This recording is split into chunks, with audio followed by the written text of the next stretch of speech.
Pemirsa, ironi kasus dua ibu melakukan tindakan asusila kepada anak kandung yang viral di media sosial mengungkap maraknya kasus sekstorsi di Indonesia. Dalam Global Corruption Barometer Indonesia 2020 yang mengutip laporan Transparency International, mengungkapkan Indonesia merupakan negara dengan tingkat sekstorsi tertinggi di Asia sebesar 18%.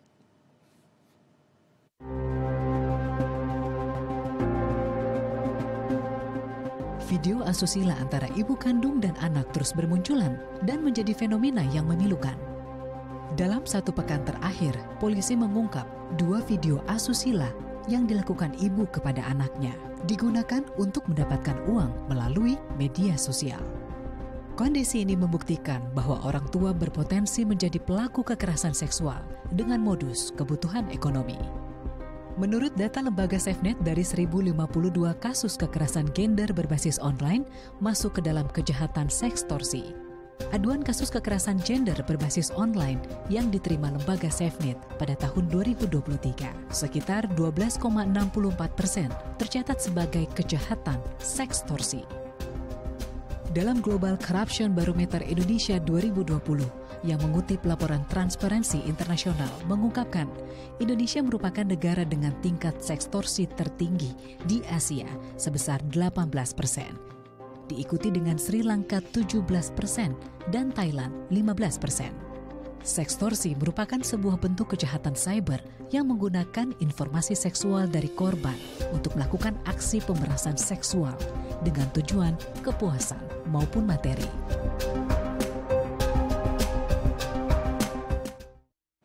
Ya, untuk membahasnya lebih lanjut, kami telah terhubung langsung dengan Firman Kurniawan, selaku pakar komunikasi dan media dari Universitas Indonesia. Kita langsung sapa narasumber kita hari ini. Selamat siang Pak Firman, Assalamualaikum, apa kabar di sana Pak? Waalaikumsalam warahmatullahi wabarakatuh. Selamat siang Mas Andrew, kabar baik, Alhamdulillah. Alhamdulillah, kita langsung saja membahas isu yang sedang viral saat ini di media sosial yang juga memprihatinkan warga kita, di mana ada 2 orang ibu yang melakukan pelecehan seksual kepada anaknya agar bisa viral di media sosial dan mendapatkan sejumlah uang ya dengan aksi yang dilakukan bersama anaknya. Ini memang media sosial menjadi sebuah instrumen ya, seperti pedang bermata dua, di mana kita bisa berselancar mempermudah aktivitas sosial kita, tetapi di satu sisi ada banyak sekali celah-celah di mana warga kita juga bisa melakukan tindak kejahatan di sana, termasuk yang dilakukan oleh 2 orang ibu ini. Kalau dari pengamatan Pak Firman sendiri, ini apakah memang hal yang bakal terjadi di media sosial, terutama bagi para kalangan warga kita yang ekonomi menengah ke bawah, di mana ada celah di sana, kemudian mereka bisa melakukan kejahatan seksual kepada anaknya sendiri, Pak Firman? Ya baik, jadi dari temuan yang terungkap hari ini, satu hal yang kita lihat adalah media sosial ini semakin mampu menjadi representasi atau ekstensi dari kehidupan analog kita. Semua hal yang baik, semua hal yang buruk, termasuk tadi kejahatan-kejahatan itu sudah ada prakteknya di dunia media sosial. Itu yang pertama. Jadi kalau kita lihat nanti kejahatan dalam bentuk apapun itu akan juga masuk ke media digital. Kemudian yang kedua dari temuan ini, kemudian kalau kita kaitkan dengan temuan polisi yang sebelumnya mengungkap produksi konten pornografi anak-anak di daerah Cengkareng beberapa saat yang lalu. Ini saya melihatnya ini sebagai sebuah satu kesatuan. Jadi konten-konten pornografi ini baik anak-anak, kemudian perempuan yang tadi berekonomi lemah atau mungkin yang lain, ini adalah sebuah komoditas yang laku untuk dijual. Nah, sehingga ini tidak bisa kita lihat sebagai sesuatu yang berdiri sendiri, tetapi sebuah rangkaian yang dijalankan secara terorganisasi. Nah, itu pandangan saya untuk sementara.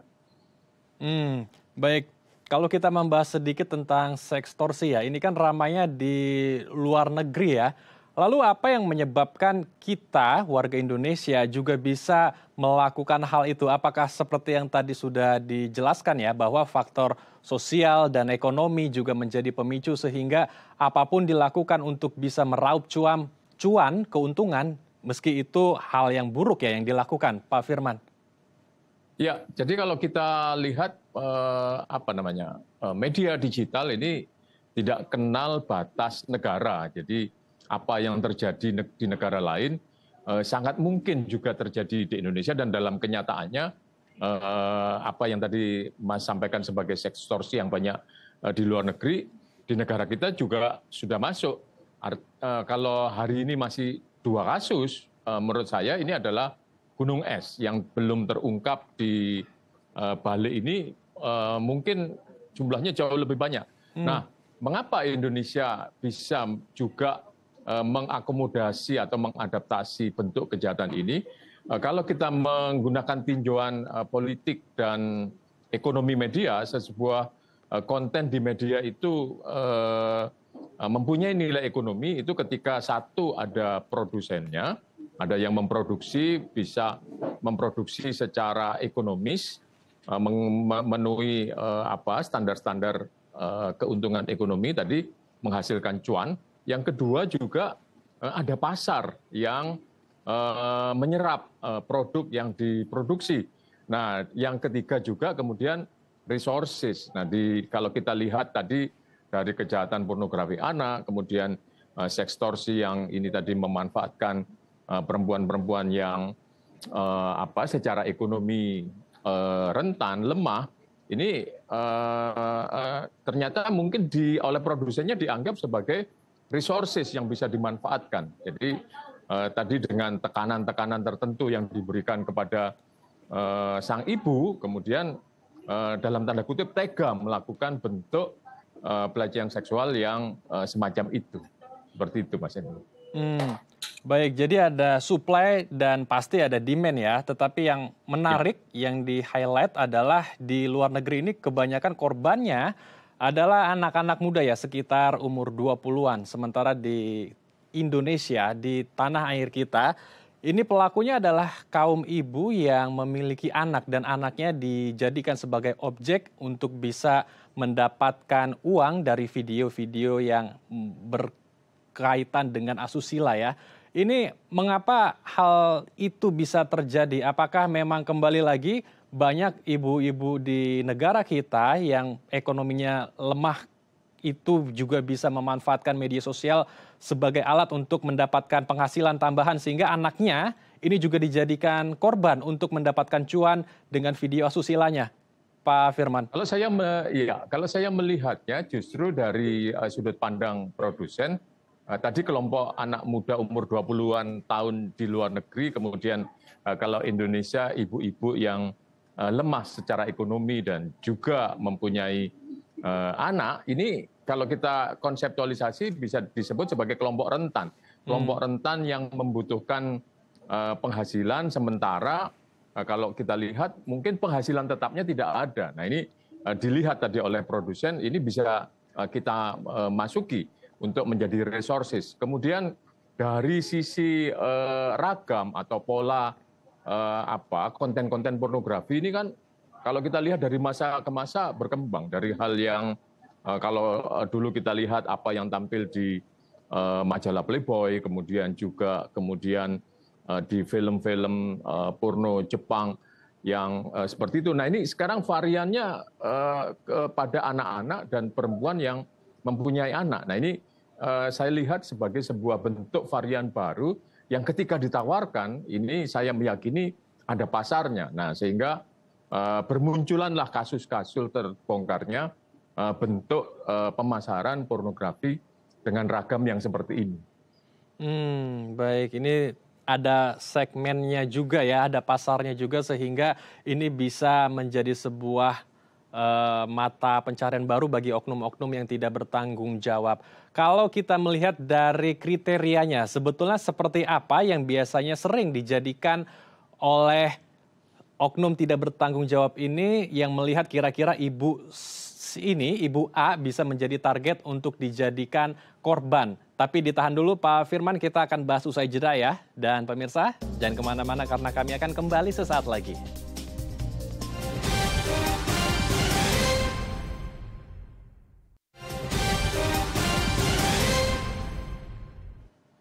Terima kasih pemirsa, Anda masih bersama kami dengan Halo Indonesia dan kita akan lanjutkan diskusi kita bersama dengan Pak Firman Kurniawan selaku pakar komunikasi dan media dari Universitas Indonesia. Pak Firman, melanjutkan pertanyaan saya di segmen sebelumnya. Sebetulnya apakah ada kriteria tertentu atau kategori-kategori tertentu yang membuat orang atau ibu-ibu ya dalam hal ini menjadi sebuah korban dari tindak kriminal asusila kejahatan di media sosial, Pak? Dalam hal ini adalah sekstorsi. Ya, kalau lihat dari pola yang tadi juga sudah saya sebutkan sebelumnya, nampaknya yang menjadi sasaran ini adalah kelompok-kelompok yang rentan, tadi anak-anak yang tidak bisa membuat keputusan sendiri, kemudian diiming-imingi dengan sesuatu yang menyenangkan anak-anak itu, kemudian juga yang sekarang ini dengan dua ibu dan anaknya juga dengan pola yang kalau kita lihat sama, si ibu ini rentan dipaksa memiliki keterbatasan ekonomi tertentu, kemudian diiming-imingi sesuatu yang menyenangkan, tetapi dia trade off, tukar menukar dengan datanya. Kalau kita lihat dari pemeriksaan polisi, data dari KTP-nya, kemudian disuruh berfoto. Pada saat awal fotonya berpakaian lengkap, kemudian berfoto yang lebih pribadi. Nah, ketika semakin banyak data yang dia kumpulkan, akhirnya dipakai untuk menekan si ibu ini. Nah, sehingga sesuatu hal yang mungkin tidak kita pikirkan kok setega itu ada ibu berbuat cabul pada anaknya, itu terjadi juga karena di satu sisi ada ancaman, upaya pemerasan kepada ibu tadi, sehingga akhirnya yang kita lihat itu terjadilah seperti itu, Mas Andrew. Oke, jadi ini bisa dikatakan seperti pola yang baru ya dari sekstorsi ya, Pak? Iya, kalau tadi mengutip dari Transparansi Internasional, ini adalah seks yang digunakan untuk menjerat orang untuk diperas. Tetapi kalau ini saya melihat ini sebagai pintu masuk agar seseorang bersedia melakukan sebuah perbuatan tertentu. Jadi kalau dilihat jalan ceritanya kan orang itu si ibu yang tadinya dihubungi oleh seseorang lewat Facebook.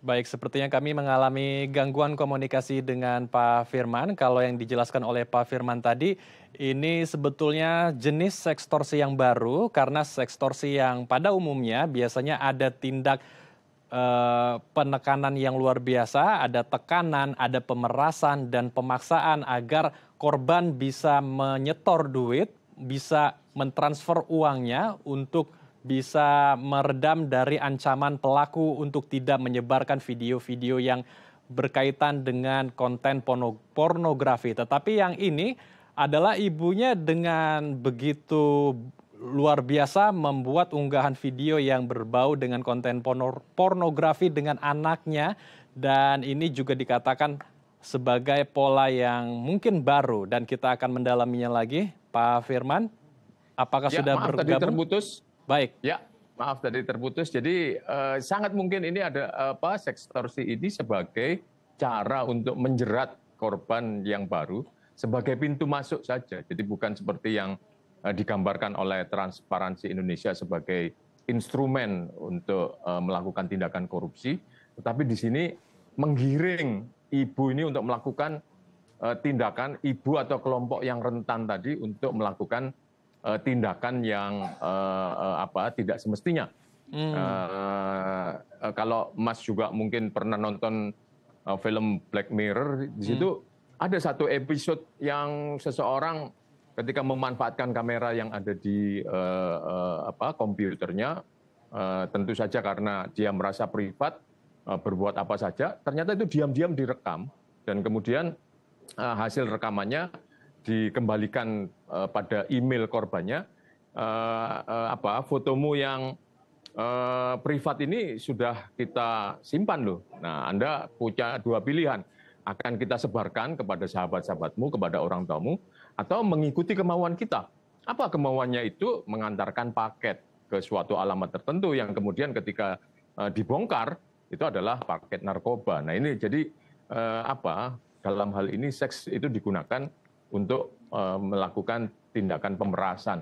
Nah ini dengan cerita yang sama tadi, nampaknya si ibu ini diminta untuk melakukan tindakan tertentu dengan ancaman bahwa informasi privatnya akan disebarluaskan kepada suaminya, kepada tetangga-tetangganya, kepada keluarganya yang lain. Nah, sehingga mau tidak mau akhirnya si ibu itu menuruti kemauan yang memerasnya. Seperti itu. Baik, jadi itu menjadi awal ya atau pintu masuk bagi sang ibu untuk bisa terjerat dalam kasus kejahatan ini, sekstorsi ini. Lalu bagaimana upaya atau pencegahannya Pak Firman agar kita bisa bersama-sama tidak terjebak menjadi korban dari sekstorsi? Mengingat kita negara yang terbesar juga, screen time paling tinggi di dunia, dan anak-anak muda kita juga sering sekali menggunakan media sosial, Twitter, TikTok, dan lain sebagainya. Dan ibu-ibu kita juga yang di rumah mungkin jenuh, suka sekali curhat di media sosial, dan apakah ini juga menjadi pemicu bagi para ibu-ibu menjadi korban dari sekstorsi ini, Pak Firman? Ya tadi ada 3 pihak yang bisa menjadi memungkinkan adanya konten yang semacam ini, yaitu tadi ada produsennya itu yang akan kita perangi semua. Kemudian ada marketnya. Nah ini kalau marketnya diberantas, marketnya mempunyai aktivitas yang mempunyai ketertarikan terhadap hal yang lain, maka market untuk menikmati konten-konten semacam ini tidak akan memperoleh pasar. Kemudian juga dari sisi produsen, kalau kita lihat mereka tadi yang kelompok-kelompok rentan secara ekonomi, ini yang dimanfaatkan untuk menjadi resources. Nah, maka perlu dalam hal ini dilakukan ya lagi-lagi literasi digital, bahwa ada kemungkinan ketika Anda memanfaatkan media sosial itu akan menjadi sasaran pihak yang tidak bertanggung jawab. Kemudian cara mainnya mereka memaksa seperti apa, Anda digiring dengan cara seperti apa. Nah ini perlu dilakukan sosialisasi, dilakukan pendidikan bagi masyarakat. Selain itu juga kita perlu menegakkan undang-undang bahwa pornografi dalam bentuk apapun di negara kita ini dilarang oleh undang-undang. Nah ini ketika kemarin Menteri Kominfo bereaksi, Twitter atau X mengizinkan pornografi dan kemudian kita mengancam untuk memblokir, maka lakukanlah itu, diblokir dengan tegas. Nah, sehingga platform yang dijadikan sebagai pasar tempat untuk mengedarkan konten-konten pornografi ini juga tidak bisa menjadi sarana. Kita benar-benar menegakkan tadi apa yang ada di undang-undang benar-benar dilaksanakan. Jadi tidak bisa satu pihak hanya pemerintah saja, tetapi juga masyarakat yang memahami juga perlu memberikan literasi pendidikan kepada orang-orang tadi yang rentan, kelompok yang rentan, kemudian juga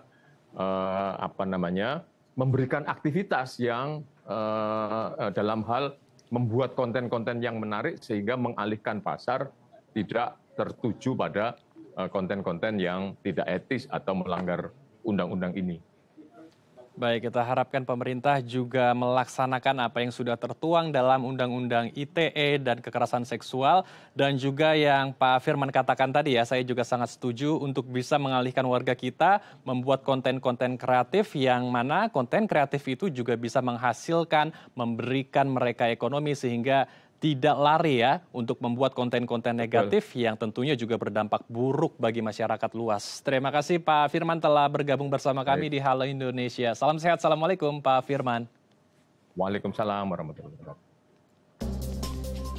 Pemirsa, usai jeda kami akan mengajak Anda untuk melihat keseruan tradisi mendirikan telur dan lomba menangkap bebek yang menjadi rangkaian dalam Festival Pecun 2024 di Tangerang, Banten. Informasinya usai jeda di Halo Indonesia.